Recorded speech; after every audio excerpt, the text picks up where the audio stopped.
Merci, donc Président, chers collègues. Donc pour commencer, moi je voulais simplement vous dire que je vais donc donner notre avis sur cette mise en place de ce versement mobilité régionale et rurale et que je présenterai également pour faire gagner du temps l'amendement. Alors aujourd'hui, ben voilà, on est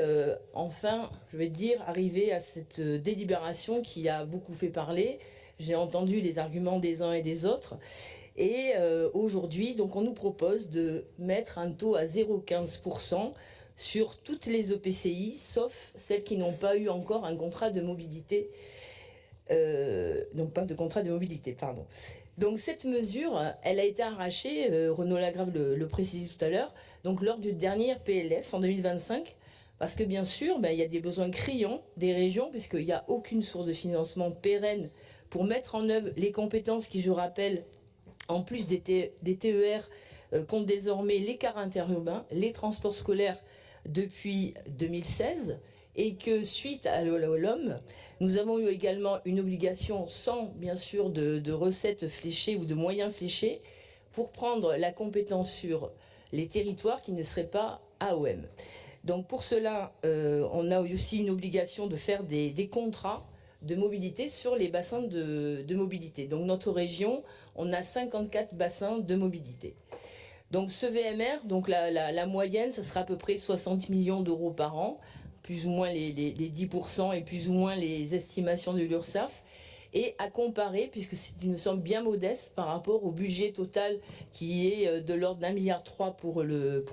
pour les transports dans leur globalité. Et pourtant, les besoins de pouvoir créer des offres sont criants. Pour rappel, les déplacements domicile-travail se font encore en majorité en voiture, car les solutions de report modal ne sont pas assez satisfaisantes, et notamment dans le monde rural. Pouvoir monter dans un TER, dans un car ou un vélo, ça n'existe pas sur tous nos territoires. Depuis bien trop longtemps, nous vivons au rythme des annonces du gouvernement, avec des plans magiques pour la rénovation du réseau, un investissement conséquent pour les TER ou pour les SERM, des labellisations, mais au final,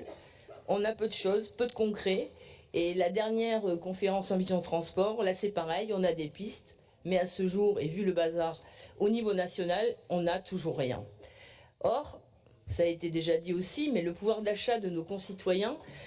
et concitoyennes baisse. Le prix des voitures s'envole. J'ai entendu une émission ce week-end qui disait que le coût moyen d'un véhicule, c'était environ 36 000 euros, et que ce coût-là, il avait augmenté de 40%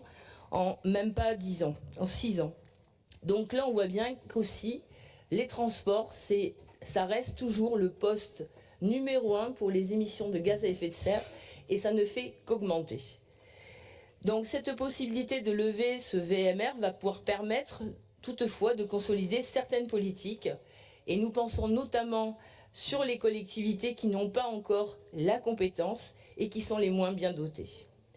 Alors on a quand même un petit regret, c'est parce qu'on n'a pas eu de débat sur ce taux qui est le même sur toutes les EPCI non AOM. On aurait pu, par exemple, le moduler, comme ça a été fait à la région Bretagne et d'ailleurs en séance avec des amendements, ou alors en région Occitanie, où on n'a pas pour l'instant, on ne lève pas le versement mobilité sur toutes les EPCI. Voilà, donc nous on propose un amendement pour modifier le cadre d'intervention sur les contrats de mobilité que nous avons voté en 2020 sur les 54 bassins. Vous rappelez qu'à ce jour, on a environ 13 contrats de mobilité, et on va en avoir encore tout à l'heure qui vont être votés. Et dans ces contrats de mobilité, je voulais simplement quand même attirer l'attention, c'est le fait que nous avons soit puisque ce sont des choses qui se font quand même, je rappelle, entre les collectivités, qui accompagnées bien sûr par les services de la région ou par leurs services, qui mettent en place des solutions d'offres pour leur territoire. Et ça peut aller d'une étude, la mise en place d'un transport à la demande, de mise en place de covoiturage, de solutions vélo, etc. Donc on n'a pas, et Dieu merci, on n'a pas un contrat de mobilité type sur tous nos territoires. Par contre, on voit bien que certains territoires peuvent avancer un peu plus vite parce qu'ils vont avoir un peu plus d'ingénierie, et qu'il faut quand même s'il y a une offre de cofinancement de la région à hauteur de 50% avec qui est de l'ordre de 4 euros par habitant pour, par an et pour la durée du contrat qui est de 6 ans. Il faut également sur ces EPCI qu'elles mettent ce cofinancement de 50%. Et là, ce que nous, on vous propose, c'est que sur les territoires, et on le voit bien avec la crise budgétaire qui s'annonce encore aussi dévastatrice que l'année dernière, c'est qu'on a plein de petites collectivités qui ont peu de moyens. Et dans nos petites collectivités qui sont vulnérables, qui aujourd'hui sont aidées de 60 à 70%, on vous propose d'augmenter ce taux d'intervention de 80 à 90%. Et pour pouvoir donc aider toutes ces mobilités qui sont indispensables sur les territoires ruraux, c'est d'augmenter la part de l'aide régionale qui est de 4 euros, mais depuis 2020, donc depuis il y a de l'inflation, donc on vous propose de le monter à 5 euros, mais voilà, c'est une proposition que nous faisons. Parce que ainsi, on pense que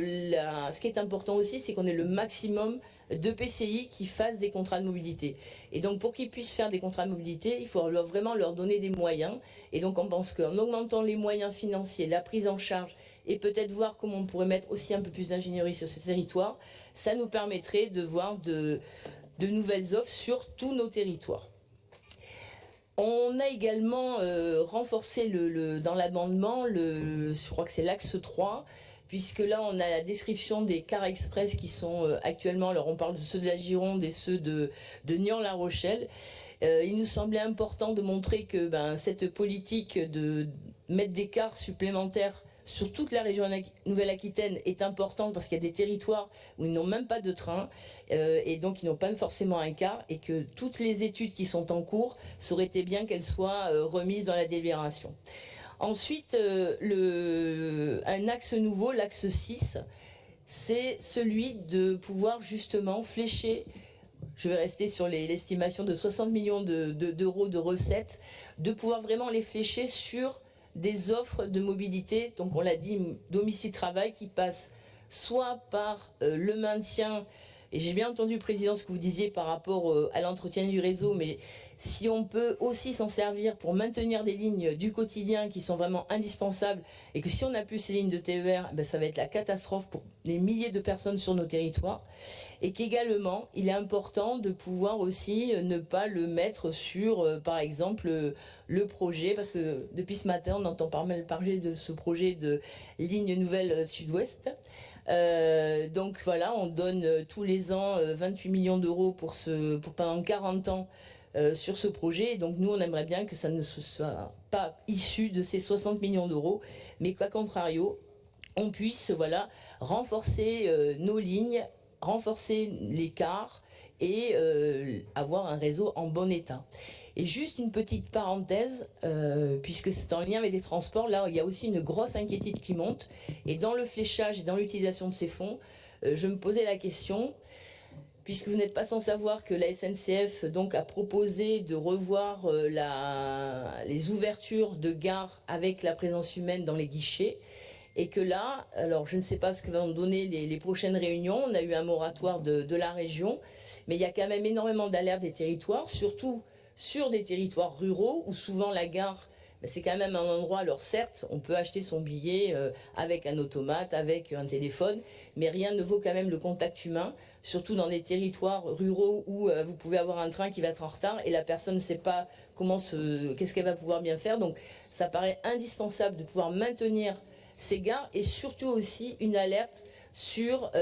bien souvent, c'est proposer une diminution des horaires d'ouverture, soit du week-end, soit de l'amplitude horaire.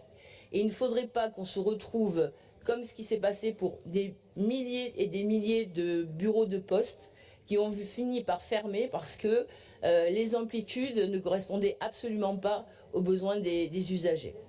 Je vous remercie.